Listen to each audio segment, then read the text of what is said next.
நன்னூர் என்ற அழகிய கிராமத்தில் பசுமை புல்வெளிகள், குழந்தைகள் ஓடி விளையாடிக் கொண்டிருந்தனர்.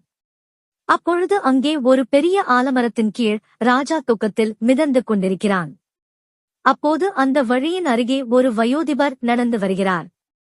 வயோதிபர் மெதுவாக நெருங்கி, ராஜா, இங்கே இளம் வயதில் தூங்கிக் கொண்டிருக்கிறாயே, வேலைக்குப் போகலையா? இல்லை தாத்தா, வேலை வீடு எனக்கு பிடிக்காது.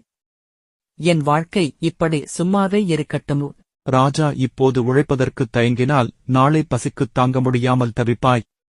இளம் பருவம் என்பது விதை போட்ட காலம், வேலை செய்வது வாழ்க்கைக்குப் பயிர் வளர்ப்பது மாதிரி. ராஜா ஆலமரத்தின் கீழ் சாய்ந்து கண்களை மூடி சிந்தனையில் மூழ்குகிறான், சற்று கவலையாக.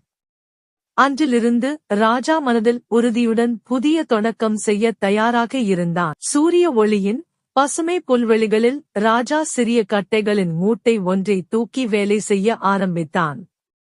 ராஜா வேலை செய்து வளர்கிறான்.